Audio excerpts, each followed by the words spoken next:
Kini ang GMA Regional TV, One Mindanao. Aniya na ang mga dagkong balita karong adlaw sa One Mindanao. 1-year-old baby girl patay human na trap sa nasunog nga balay sa Parang Maguindanao del Norte. 5 anyos nga igsuon nga misulay pagluwas, nagkapaso-paso.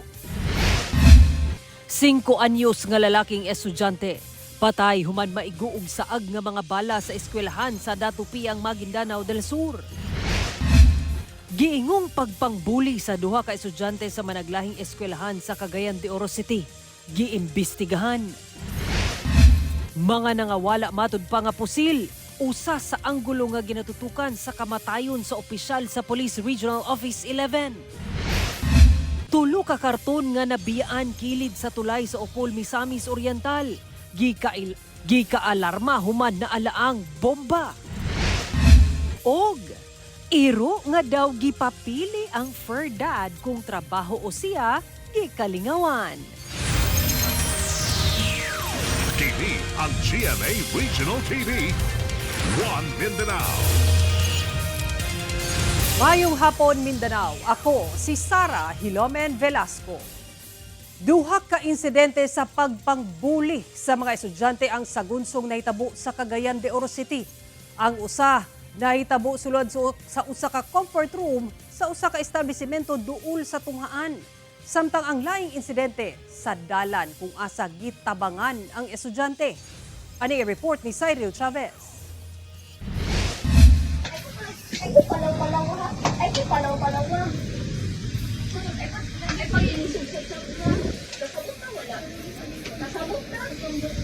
Wala og tuo nga sagpa, pagkumot ug pagbira sa buhok ug giubanan pa sa mga hait nga mga pulong. Ingon ani ang gidangatan sa usa ka babaeng estudyante sa Misamis Oriental General Comprehensive High School sa Cagayan de Oro City gikan sa laing estudyante nga nang bully kaniya. Ang pangbuli nahitabo sa usa ka comfort room. Taod-taod sa video makita pa ang laing babae nga miagi tunga sa video ug mingisi dayon tupad sa biktima nga ginasagpa.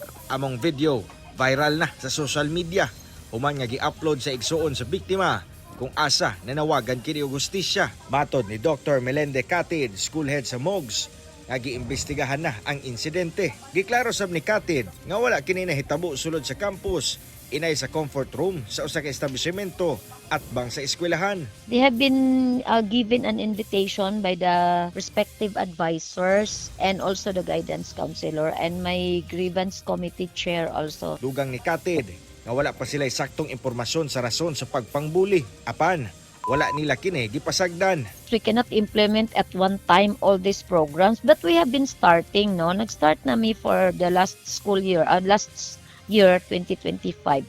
And we are still doing until now. Gipasalig ni Catid nga iplastar sab nila ang mga posibleng psychological interventions para sa mga estudyante. Samtang sa laing insidente sa pagpangbuli, kita ang usa ka babaeng estudyante nga naka-uniform nga gabaktas kilid sa dalan sa Barangay Lapasan, Cagayan de Oro City nga gitabangan sa pipila ka mga babaeng individual. Madungog sa video ang daw kantsaw samtang ginabira ang buhok sa biktima. Hangtod nga gitabangan na kini og dumog ug natumba kilid sa dalan. Diha pa nanibat ang mga nangbuli, lakip ang nagvideo. Sumala sa Barangay Council sa Lapasan, pipila sa mga nalambigit, residente ra sa barangay, kung asa ang uban kanila, estudyante sa Lapasan National High School, ug ang uban estudyante sab sa MOGS. Matod sa barangay, ilan ang gipatawag ang mga estudyante, lakip ginikanan ug opisyales sa eskwelahan. Kaya maybe kani mga victims sa or kani mga suspects sa bullying might have some issues sa ilang mga panimalay, no, like kanang abused by their parents. Muna mo gipatawag din ni Kapitan BCPC, VAUC, ang ato ang Barangay Executive Support and Legal Affairs Office. Sa gibuhi ang pahayag sab sa student government sa LNHS, ilang gikondena among insidente nga gikalambigitan sa ilang kapwa estudyante. Cyril Chavez, One Mindanao. Atong sayro ng dugang pang mga balita sa Mindanao. Makabanato si Efren Mamak live sa General Santos City. Efren. Salamat, Sarah. Patay ang usa ka 1-year-old nga baby girl human matrap sa nasunog nga balay sa Parang Maguindanao del Norte. 5 anyos nga igsuon nini nga misulay og rescue sa iyang manghod, samdan human mapaso. Ani ang detalye. Nangalisang kini mga residente human gilamoy sa kalayo kining usa ka panimalay nga nahimutang sa 20 square meters nga luna sa Barangay Poblacion 2, Parang Maguindanao del Norte pasado alas 9 sa buntag adlawng Miyerkules. Napakgang kini human ang pipila ka minutos sa tabang sa BFP ug sa mga residente apan atul sa pagsusi sa nasunog nga balay.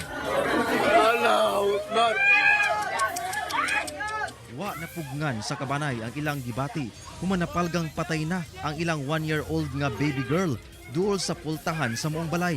So, nasa nasa pintuan talaga yung bata. Kaso lang mayroong ang harang. Ginilagyan nila ng harang para hindi siya makalabas, mahulog. Matod sa BFP, samdan sab ang 5 anyos nga igsuon ni ini human mapaso sa sunog. Misulay sab kini og rescue sa iyang manghod apan napakyas gumikan sa kabugat daw ni ini. Yung tinanong ko yung kuya, gitry niya daw na kunin yung kapatid niya kasi rin ito nakaya kasi sobrado kabigat. Nahitabo matud pang insidente, yang miadto sa palengke ang lola nga nagbantay sa mga bata aron mo palit og gatas. Apan pagbalik ni ini, didto na nasunog ang balay. Sumala sa kapulisan, ang lola ang nagbantay sa mga bata samtang nagtrabaho sa palengke ang amahan ni ini ug nagtrabaho sa laing nasod ang inahan. Ginakuhaan pa sila og pahayag. Gitagad na sa Barm government ang maong pamilya. Samtang padayon pa ang investigasyon sa BFP kalabot sa hinungdan sa sunog. Kini karon ang pahimangno sa buhatan. Yung mga nanay, mga parents, huwag talaga natin iwan ang mga anak natin sa loob ng bahay na sila lang kasi hindi natin alam na may mangyayari ng emergency. Kauban si Gary Balantay, Efren Mamak. 1 Mindanao. Tulo ka mga karton nga gibiyaan kilid sa tulay sa Upol, Misamis Oriental ang gikaalarma sa mga motorista ug residente sa palibot. EOD team gilayong miresponde sa lugar ug nasuta nga basura ang sulod niini. Ang detalye sa report ni James Paulo Yap. Daling gikordon sa mga personahe sa Upol Municipal Police Station ang eastbound lane sa Upol National Highway. Human adunay tulo ka mga gibiyaan nga karton ang nakita sa lugar. Sumala sa Upol MPS pasado alas 7 sa buntag adlawng Miyerkules. Ilang nadawat ang report gikan sa usa ka concerned citizen tungod taod-taod na kining namatikdan sa mismong kilid sa tulay. Hinungdan nga gilayon silang nagpatabang sa Explosives and Ordnance Division o EOD team. Naka-tip naman po siya, proper naman yung pag-box sa iya ha. Wala na to sugal ang situation sir. Based din sa protocol na to sir, nagpatawag yun dahil o EOD sir no, para ma-address. Gamit ang usa ka bomb sniffing dog, gilayong gihiling sa personahe sa EOD ang maong karton. Hinuon wala man kini nakitaan og indikasyon nga adunay bomba. Pag-abli sa maong bagahe, mitambad sa kapulisan nga basura lang di ay ang sulod niini. Nasuta na sab sa kapulisan ang tag-iya sa maong mga basura. Itong ipatawag ang tag-iya sa basura o nag-report po sila. Then aminado naman sila sir nga ilaha ang basura. Accordingly sir, aduna sila provider sa ilang basura. Naidaga kolekta sa ilang basura and then wala na po daw sila kabalo kung pagkuha sa ilang basura kung asa nagidala. Giisyuhan sab og ordinance citation ticket ang tag-iya sa maong basura tungod nakalapas kini sa Solid Waste Management Ordinance sa munisipyo sa Upol. Pahinumdum sa PNP nga likayan ang paghimo sa ingon tungod maghatod kini og alarma sa publiko ug mamahimo sab nga pahamtangan og kasong kriminal ang magbuhat niini. Kauban si Makoy Sempron, James Paulo Yap, 1 Mindanao.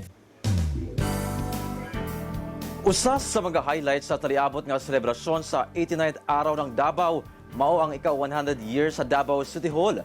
Samtang gilauman sa Davao City Tourism Office nga mas daghan pa ang turista nga makigduyog sa selebrasyon.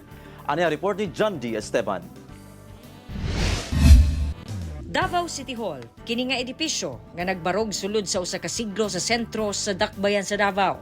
usa ka siglo nga nahimong sentro sa administrasyon sa syudad ug nahimong saksi sa kaagi sa dakbayan. Natukod kini niadtong 1926 niadtong panahon nga munisipyo pa ang Davao. Giinagurahan kini niadtong March 1, 1937 dihang nahimong chartered city ang Davao pinaagi sa Commonwealth Act No. 51 niadtong October 16, 1936 ilawom sa administrasyon ni anhing presidente Manuel L. Quezon. Nadaot ang City Hall ato sa World War II niadtong 1945. Hinuon na restore pagka 1947. Nagpabilin ang orihinal nga disenyo ni ini hangtod sa kasamtangan. Ang bantugan nga arkitek nga si Juan Arellano ang utok sa Paraguay sa City Hall. Karong tuiga ang ika-usa ka siglo ni ini o ang ika 100 years. Sumala sa Davao City Tourism Operations Office, usa kini sa highlight sa selebrasyon sa 89th araw ng Davao karong Marso ni tuiga. Laro nga pintalan kini usab aron mabalik sa orihinal ang panagway ni ini na adtong pre-World War II. And as per the City Hall po, especially the repainting of the facade, nag-ask tayo ng help from the National Commission of Historical to help us fund the repainting of the City Hall. Gawas ni ini, usasab sa mga angay atangan, mao ang mutya ng Davao gawas sa pisikal, ginalantaw matud pa ang piliong mananaog base sa commitment ini ug kapasidad nga mangulo o mamahimong lider isip mutya ug uban pang mga aktibidad. Last year, I think we had 200,000 tourists that celebrated us together with the Araw ng Davao. And hopefully this year, we could reach much more tourists. Ana sa kapin 50 million pesos ang gigahin nga pondo alang sa selebrasyon. Kauban si Bebot Kahes sa kamera, John D. Esteban, One Mindanao.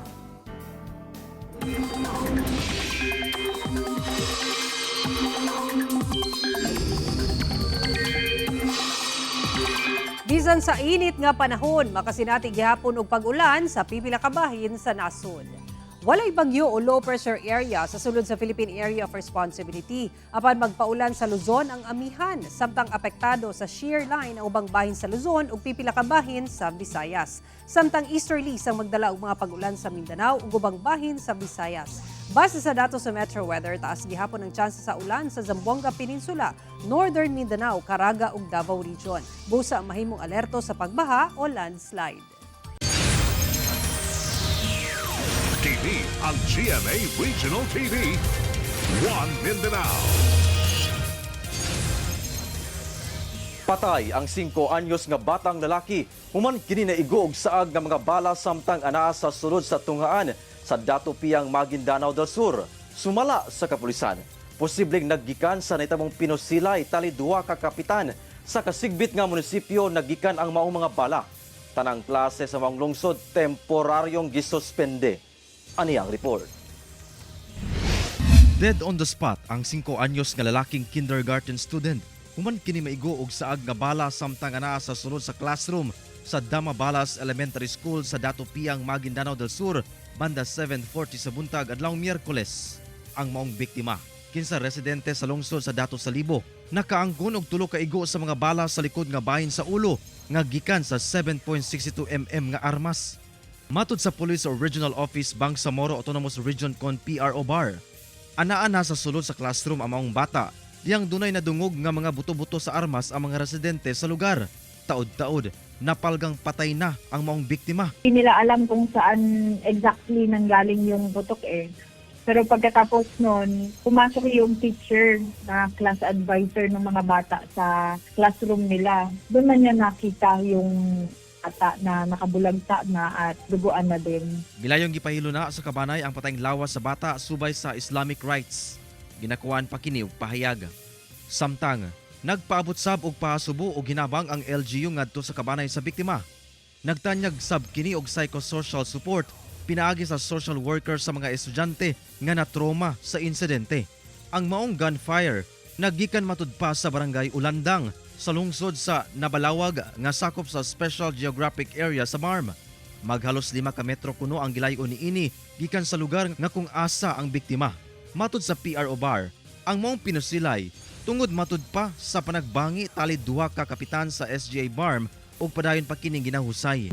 Na meron nga daw ongoing na firefight between the alleged group noong dalawang barangay chairman. Barangay chairman ng Barangay Kudarangan at saka yung barangay chairman ng Barangay Ulandang doon sa municipality ng Nabalawag. Sa karon temporaryo nga gisuspende sa LGU sa Dato Piang ang tanang klase sa lungsod gumikan sa insidente. Kini aron masiguro ang kaluwasan sa tanan. Kauban si Gary Balantay, Efren Mamak, One Mindanao. Usa sa ginatutukan karon sa PNP sa investigasyon kalabot sa kamatayon sa usa ka opisyal sa Police Regional Office 11, mao ang matud pa pipila ka mga nangawalang pusil. Ani ang report ni John D. Esteban.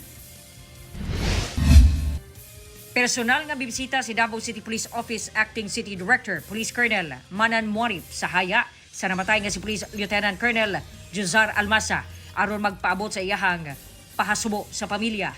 Si Almasa nakaplagang patay sulod sa iyang quarter sa Camp Canteen Maricino sa Police Regional Office 11 sa Katitipan, Davao City. Kini ato sa pagbisita ni PNP Chief General Jose Melencio Nartates Jr. sa kampo alas 6:45 sa butag niadtong Lunes, Pebrero 9. Gimando dayon sa PNP Chief ang makuting nga investigasyon sa kamatayon ni Almasa. Sa nadawat nga impormasyon sa GMA Regional TV1 Mindanao gikan sa reliable source, gatusan ka high-powered firearms ang giingong nawala base sa accounting sa namatay nga pulis nga maoy acting chief sa Regional Logistics and Research Development Division. Aron mahatagan og pagpaklaro, nag-request ang news team og interview kang PRO 11 Regional Director Police Brigadier General Leon Victor Rosete. Pinaagi kang PRO 11 spokesperson Police Major Catherine De La Rey. Apan, dili pa daw available si Rosete. Hinuon sumala ni PNP spokesperson Police Brigadier General Randolph Tuanyo. Pinaagi sa press briefing sa Camp Crame. Usa sa ginatutukan, mao ang may kalabutan sa trabaho sa opisyal nga posibleng nahimong rason sa pagkabalaka ni Almasa una ang insidente. Mahitungod sa accounting report sa mga armas sa gisundang opisyal nga dili magtakdo sa kasamtangang inventory. Nakaplagan ang patayng lawas sa opisyal human na matikdang dili na kini mutubag sa ilahang group chat sa pag-coordinate sa preparasyon sa pagbisita ni PNP Chief Nartates Jr. Dihang gyadtuan ang iyahang quarters, patay na kining nakita. John D. Esteban, One Mindanao. Karong hapit na ang Valentine's Day. Doon na ba kay regalo sa imong loved ones kapuso? Kung wala pa, kining usa ka flores sa Kalamansig Sultan Kudarat. Gibida ang yang mga ginamang bouquet flower nga gama sa fuzzy wire o ribbon. Perfect gayud nga gift idea gawa sa fresh flowers. Atong silipon pinaagi nining report. Mga colorful nga bulak sama sa lily, tulips ug daisy nga nasa usa ka bouquet. Pipila lang kini sa bulak nga pwedeng masundog gamit lang ang fuzzy wire nga dunay colorful fabric. Kini ang gibida sa florist nga si Giselle May Sanipa sa iyang tindahan sa Barangay Poblasyon, Kalamansig, Sultan Kudarat. Sumala ni Giselle, nahuna-hunaan matud pa niya kini niadtong COVID-19 pandemic diyang nakakita sa paghimo ni ini online. Gawa sa pandemya, lisod po daw mangita og fresh flowers sa ilang lugar, sanglit ulay flower farm sa ilang lungsod. Handcrafted po siya. Ikaw mismo mag-craft sa imuhang flower na himuon. Kaya wala man may access diri sa mga fresh flowers like roses, baby's breath, walay plantation diri. Karong hapit na ang Valentine's Day. Nindot kini nga alternatibong bulak o gift idea o trending sab. Gawa sa bulak nga gama sa fuzzy wire. Gibida sab ni Giselle kining dako nga bouquet kung diin ang bulak gama sa satin cloth. Ang mga baligyang bouquet mapalit sa 150 pesos hangtod 850 pesos. Ug tungod uso karon ang surprises, uso sab ang flower delivery. Busa ang partner ni Giselle nga si Ryan De La Rite, mao ang tig-deliver og bulak sa mga customer nga buot sorpresahon ang ilang mga uyab, asawa o loved ones. Masyak sila kay first time nila makadawat ani kala may bulaklak ko. Ako pod as a lalaki, murag makuan ko to, happy jud ay mga babae nga matagalog bulaklak. Kiligon jud sila taman-taman. Although we love our partner, so makita po na tong affection. Ako nga babae, ibabay ang dating pag makadawat og flowers ang babae. Although pag ingon rami nga, hindi na muna kailangan kay may pagkwarta na lang. Pero deep inside, kiligon jud ni pag naay flower. Karong Valentine's Day, kung unsa man ang imong pamaagi sa pagpakita sa imong gugma, ang importante, tinuod og malungtaron kini. Kauban si Gary Balantay ug Bong Vicencio, Efren Mamak. 1 Mindanao. Gibutiyag sa Department of Trade and Industry 11 nga misaka ang presyo sa pipila ka mga nag-unang palaliton sugod Enero karong tuiga. Sumala ni Jennifer Gumada Hadlok, ang Trade Industry Development Analyst sa DTI 11 sa impormasyong nakuha sa GMA Super Radio Davao. Lakip sa mga nakitaan og pagsaka sa presyo ang kape, mga delata nga karne, condiment sama sa toyo ug suka ug bottled water. Kini tungod sa pagmahal sa raw material sa maong mga produkto. Sigon ni Hadlok, miabot sab sa 90% ang pagsaka sa production cost sa kape tungod sa kakulang sa supply gikan sa Brazil ug Vietnam. Samtang miabot sa 39% ang pagmahal sa karne nga ginagamit sa mga canned meat. Gawa sa raw materials, lakip sab sa mga hinungdan sa pagmahal sa mga produkto ang pagsaka sa presyo sa packaging materials, logistics ug acquisition cost. Base sa website sa DTI, Pebrero 2025 pa ang ulahing datos sa suggested retail price sa mga basic necessities and prime commodities. Ang maong listahan magsilbing giya sa mga konsumante sa presyo sa mga nag-unang palaliton sama sa sardinas, gatas, sabon ug uban pa. Gipusil ang usa ka pedicab driver atubangan sa usa ka simbahan sa Agdao, Davao City. Samdan ang maong pedicab driver human gipusil sa wala mailing mamumuno sakay sa motorsiklo sa atubangan sa San Antonio de Padua Church, Holy Cross Drive, Barangay Governor Duterte sa Agdao, Davao City. Sa impormasyon gikan sa Davao City Police Office nga nakuha sa GMA Super Radio Davao, gila lang ang biktima nga 44 anyos ug residente sa nasangpit nga barangay. Sumala sa kapulisan, base sa saysay sa usa ka nakasaksi nga pasahero sa biktima, nadungog niya ang buto sa gituang pusil ug namatikdan nga wala na nagdagan ang gisakyang pedicab. Una na matikdan ang nagkadugo na nga biktima gikan sa iyang suwang. Daling gidala sa ospital ang biktima ug padayon ginaobserbahan sa mga doktor. Samtang na-recover sa crime scene ang usa ka basiyo sa bala nga gituuhang gikan sa .45 kalibre nga pusil ug nakatakdang ipailawom sa ballistic examination ug cross-matching. Naglusad na og follow-up operation ang mga personay sa Santa Ana Police Station human sa krimen alang sa pag-ila o pagsikop sa responsable. Ginasulen pang makuhaan og pahayag ang biktima. Mas level up nga kolabanan sa sayawan ang angay atangan sa Season 2 sa dance reality show nga Stars on the Floor. Pinasahi nga dance showdown ug collab ang ibida this season kay sa paghataw sa dance stars gikan sa P-pop groups. Excited na sila Kapuso Total heartthrob Raver Cruz ug dance trend master coach Jay sa resulta sa teamwork sa P-pop ug celebrity dance stars. Mubalik sab isip member sa Dance Authority si Kapuso Primetime Queen Marian Rivera. Si Asia's multimedia star Alden Richards ang host. At ang isab ang nagkaduol nga reveal sa 5 ka celebrity dance stars nga usa ka Kapuso leading man, usa ka multi-awarded actress, an heir to a dance royalty, Pinoy Pride nga K-pop group member ug former member sa OG Filipino girl group. Masaksihan na ang Stars on the Floor Season 2 sa February 15 sa GMA. Pipila ka mga residente nga biktima sa bagyong Basyang sa Iligan City ang mireklamo tungod hangtod karon wala pay ayuda nga nadawat.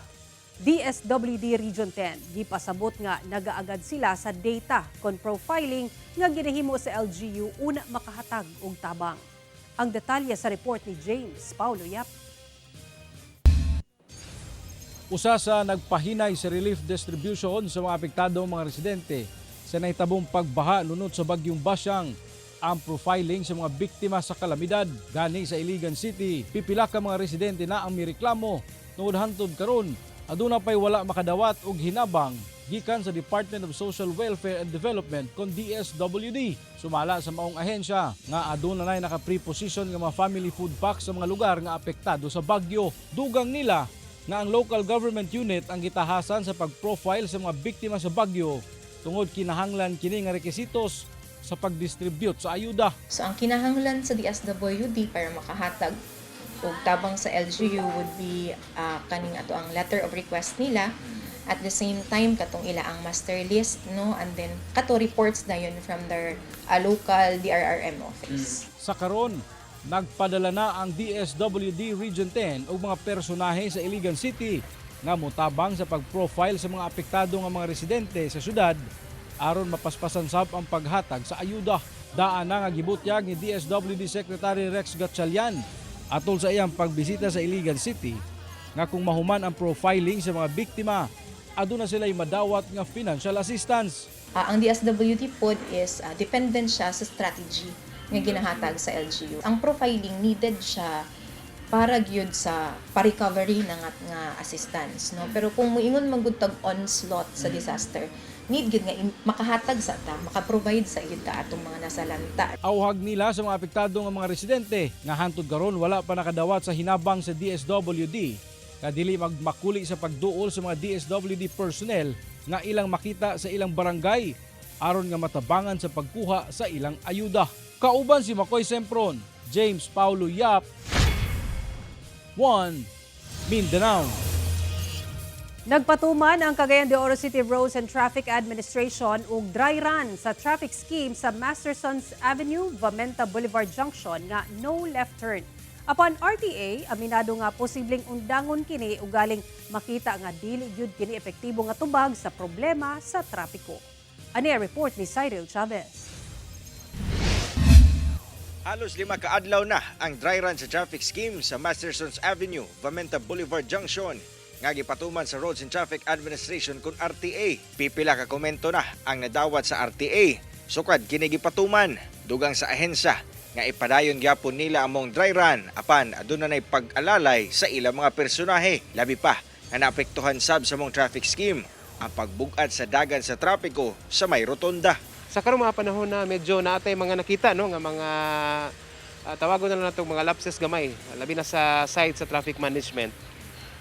Labi na ning mga pedestrian no. Gipangtanggal na sa RTA ang mga plastic barrier nga ilang gibutang aron wala gyud maka-left turn nga sakyanan nga gikan sa Mastersons Avenue nga padulong sa Vamenta Boulevard. Magpahigayon kini og management committee meeting aron tukion ang mga sunod nga lakang.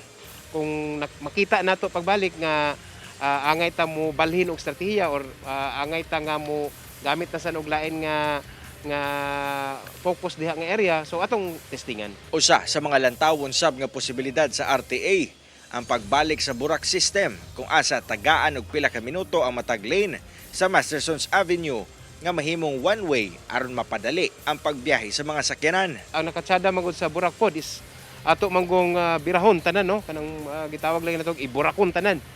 Ang tanang mga sakyanan nga gikan sa taas pa naog, so mahurot gyud siya. Kauban si Jaybert Paira, Cyril Chavez, 1 Mindanao. Kini ang GMA Regional TV, 1 Mindanao. Break una sa showbiz and ang boxer ug GMA Sparkle artist nga si Eman Bacosa Pacquiao aron tutukan ang iyang boxing match karong katapusan sa bulan didto sa Bohol. Ang detalye sa report ni Argil Relator. Puspusa na ang training ni boxer ug GMA Sparkle artist nga si Eman Bacosa Pacquiao alang sa iyang boxing match sa Tagbilaran City, Bohol karong February 28. Adlong Miyerkules sa usa ka boxing gym sa Davao City ang iyang training. Gipangandaman gayud ni Eman ang maong laban, sanglit first time niya nga mosabak sa 8 rounds of pro boxing. Makalaban niya dito ang Indonesian boxer nga si Reynold Kundimang. Ang kasamtangang record ni Eman, 7 wins, 0 losses ug 1 draw, 4 wins by knockout. Yung depensa ko tsaka yung pag-counter ko ganun. Tsaka yung footwork ko. Gusto ko po maging mas maayos pa yung estilo ko sa boxing kaysa nung last fight ko po. Luyungan nakatutok sa pagpakondisyon sa iyang lawas ug sa training. Nagataga na hinuon og adlaw sa Eman aron nga makapahulay. Titingnan ko po yung mga fight ko tapos kain, pahinga, relax. Walang ibang isipin kundi review yung mga boxing na tinuturo, technique na tinuturo sa akin mga coach ko. Ganun. Full support sab ang iyang pamilya kaniya nga mo'y iyang inspirasyon sa iyang mataglaban sa boxing ring. siyempre unang-una ang Panginoon at magulang ko. At saka sa mga sumusuporta sa akin dyan. Mubalik siya sa iyang showbiz engagements, human sa iyang away sa katapusan sa bulan. Kauban si Melchor Awing sa kamera. Ako si Orgil Relator. 1 Mindanao. Daw teleserye ang ganap sa Fur Dad ug Fur Baby niini sa North Caloocan.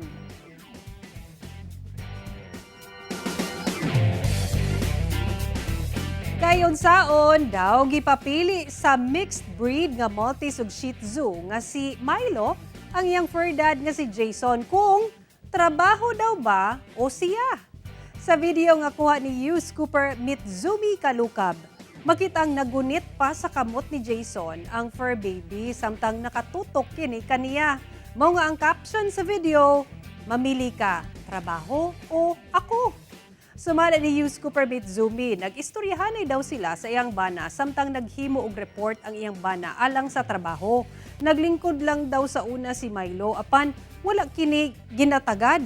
Mao nga naghimo daw kini og paagi aron matagad. Gitawag daw siya sa iyang bana og pagtanaw daw niya, mao na ang dagway ni Milo. Ikaw, kapuso, doon na ba kay clinging fur baby? I-share na ka na sa #newscoop. Ug mao kato ang mga ulahing balita sa Mindanao karong adlaw. Mamahimo ninyo kini makita pag-usab pinaagi sa pagbisita sa official website sa GMA Regional TV o bisitaha ang among official YouTube channel ug i-click ang subscribe button para sa pinakaulahing balita. Daghang salamat sa atong mga kapuso sa Mindanao nga nagalantaw kanamo og sa atong mga kapuso abroad. Padayon lang sa pagtutok sa mga lokal nga balita matag adlaw tungod sa GMA Regional TV, Local News Matters. Kami ang GMA Regional TV 1 Mindanao. Tibok persa para sa mas dakong misyon ug mas halapad kapag serbisyo sa nasud.